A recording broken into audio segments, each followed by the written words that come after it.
Like many of you, I spend too much time on Facebook. There are things I like about it and things that annoy me. One of the things that annoys me is when I come across a misleading headline that tries to get me to read an article, especially one that claims that someone or something was destroyed by one person or another in record time. A pastor destroys abortion in 6.5 minutes. This woman destroys racism in 1 minute.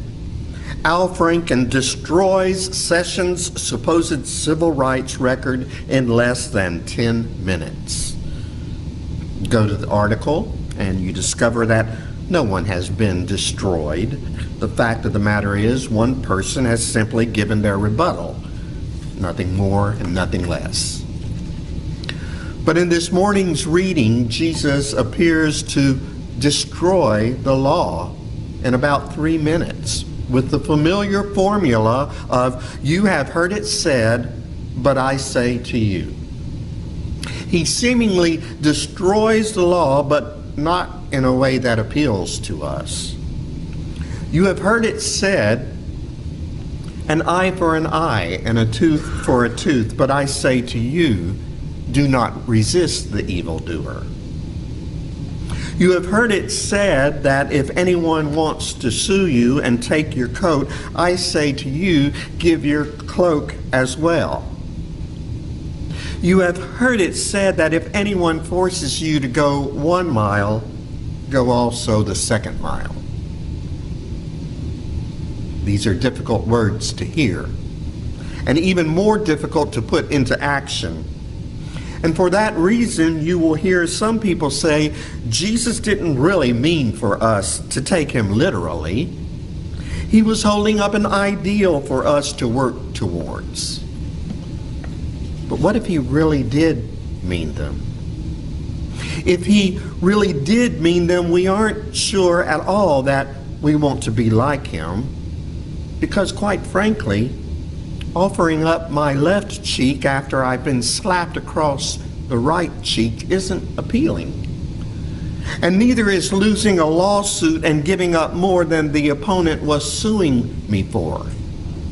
Nor is being forced to walk a mile with someone and offering to go 2 miles. I'm just not keen on being someone's doormat. I'm guessing that you aren't either. Instead of Jesus destroying the law, we would rather he destroy the bully who smacks people in the face, sues them at court, and forces them to walk a mile against their will. And indeed, some recent Bible scholarship seems to point in that very direction.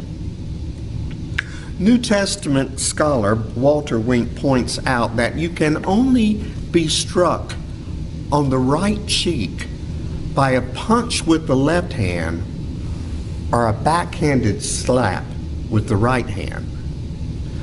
But in that day and time, the left hand wasn't used to strike someone because it was reserved for performing certain hygiene activities and therefore considered unclean. So if someone wanted to strike you on the right cheek, it would be with a backhanded blow. And it was the way a superior, in this case a Roman soldier, hit an inferior. And so when Jesus was saying to turn the other cheek, it would have forced the Roman soldier to either hit that cheek with the fist, thereby treating you as an equal, or by not hitting you at all and consequently looking like a fool. Now, this is a Jesus I like. A Jesus who destroys his opponents in a matter of minutes. In this situation, the balance of power shifts as soon as the cheek is turned. And regarding the verse that says, give up your cloak if someone sues you for your coat, Bible scholar Marcus Borg wrote that under civil law, a coat could be confiscated for non-payment of debt. But in that world, the only other garment worn by a peasant would have been an inner garment called the cloak. And Walter Wink says Jesus is telling the crowds to just strip naked. That'll show them. Again, this is becoming more appealing to us as we envision a Jesus who is telling the people of his day how to shock and embarrass those who oppress the masses. And as for that extra mile of walking, Roman law permitted a soldier to force a person to carry his gear for 1 mile and no more than 1 mile, which would have been considered abusive and which could result in harsh punishment of the soldier. So when Jesus says carry it to, the Roman soldier looks like he's abusive, and the balance of power has again shifted in the favor of the civilian. Now, for some of you here today, this may be new information. You may be looking at Jesus with new eyes. Jesus is no longer the soft, namby-pamby, doe-eyed idealist insisting that we allow others to walk all over us. Instead, he is a wise and crafty revolutionary figure instructing us how to take away the power from despots and oppressors. I like this kind of Jesus. This Jesus appeals to me.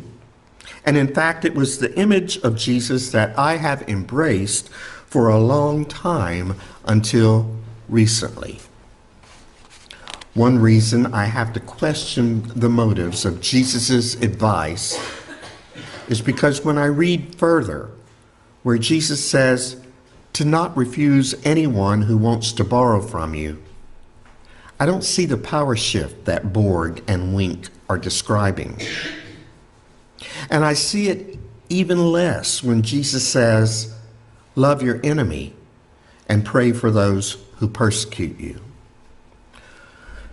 When I look at the text as a whole, I have a difficult time trying to explain this as a power shift. And then I remember Jesus' message wasn't about taking away power from anyone else. It was about giving up power. His message was about a radical love that includes everyone, even those who want to see us destroyed. So what if these sayings aren't really about shaming the military and shifting power from the Roman Empire into the hands of the civilian? And what if they really and truly are what they appear to be, giving up power? What if Jesus isn't interested in getting even or making others look foolish? What if by turning the cheek, Jesus is advising the crowds to open themselves up to the ultimate insult, a backhanded slap with the unclean left hand? And what if Jesus' instruction to give more than what one demands or to walk further than what one insists upon is not about shifting power or shaming the other, but simply emptying oneself and letting go of one's ego? Now we're back to where we were at the beginning, aren't we? We are faced with a Jesus whose crazy upside-down message is one in which only those without power and privilege will experience the realm of God. But what if Jesus is trying to give the people the keys to the kingdom, so to speak? What if his message isn't about shifting power away from the empire, but about emptying oneself of any power and privilege that they may have?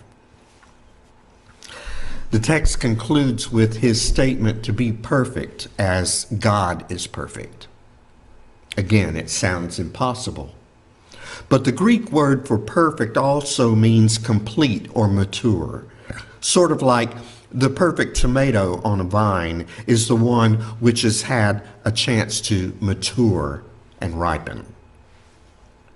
It seems that Jesus is saying we can only be complete when we let go of everything. When we let go of our ego and pride, as well as our obsession with material belongings. If we're able to do that, he says, we will be complete or perfect.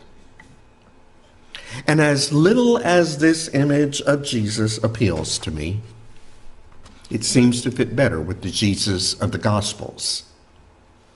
The Jesus who says to give to everyone who asks, even if it's your last item of clothing, is the Jesus who said it's also impossible for a rich person to enter the dominion of God. And the Jesus who says to offer the other cheek when someone strikes you is the Jesus who offered himself up without complaint to the authorities when they slapped him and spit upon him at the trial for his crucifixion. And so I grudgingly give up an image of Jesus that really appealed to me and embrace an image that continues to challenge me. I embrace the Jesus who really did offer his other cheek, one who really did give up all that he had, one who gave to anyone who asked, and one who went the extra mile. And this Jesus invites us to do the same. He invites us to embrace a life that runs counter to our instincts for survival. He calls us to join him in creating a compassion-filled world. It's not an invitation that we should take lightly. But if we accept it, if we accept this invitation to follow him, to be like him, to let go of our ego, then maybe we'll experience the realm of heaven that he spent his life preaching about. And maybe the world in which we live will be a better place. Instead of rejecting his suggestions as impossible, maybe if we give them a shot, we just might experience the best life we ever could have imagined. Amen.